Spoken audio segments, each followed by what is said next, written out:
कांग्रेस की जो है तो उस वक्त परेशानी बढ़ गई जब जो है तो अकोला के अंदर ऑल इंडिया मजलिस इत्तेहादुल मुस्लिमीन न्यूट्रल हो गई। और ऑल इंडिया मजलिस इत्तेहादुल मुस्लिमीन की अगर बात करें तो उसने अपने राजनीतिक करियर को देखते हुए काम किया है। दोस्तों हमारा आप जानते हैं कि जो है तो अकोला के अंदर 80 सीटें आती हैं।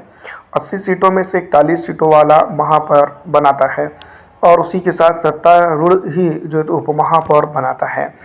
यहाँ पर 80 सीटों में सबसे ज़्यादा सीट जो है तो कांग्रेस पार्टी, बीजेपी और कांग्रेस पार्टी के पास थी।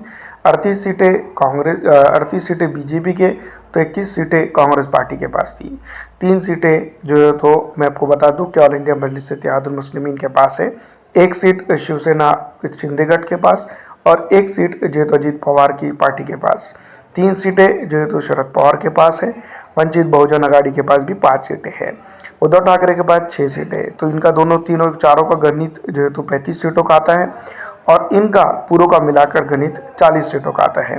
तो यहाँ पर भारतीय राष्ट्रीय कांग्रेस पार्टी का सवाल ही नहीं पैदा होता कि वो जो है तो सत्ता स्थापित करेंगी।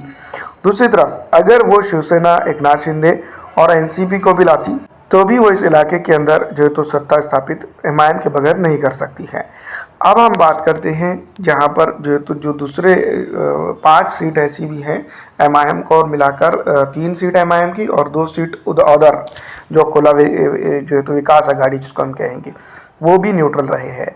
एक बताया जा रहा है कि कुल मिलाकर 45 सीटें जो है तो 45 वोट जो है तो महायुति को मिले हैं।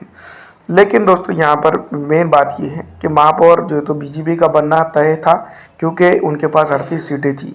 और दूसरी तरफ अगर ये ना जाते तो शरद पवार की पॉलिटिकल पार्टी भी जाकर वहाँ शिफ्ट हो सकती है और 41 सीटों का महागठबंधन कर सकती है। तो कांग्रेस की जो बेबुनियाद इल्ज़ाम है जो ऑल इंडिया मजलिस इत्तेहादुल मुस्लिमीन पे आयद किए जा रहे हैं उसको देखते यही लग रहा है कि कांग्रेस थोड़ी सी बौखलाई हुई यहाँ पर नज़र आ रही है, जिसके चलते जो तो राजनीतिक इम्बैलेंस होता हुआ नज़र आ रहा है।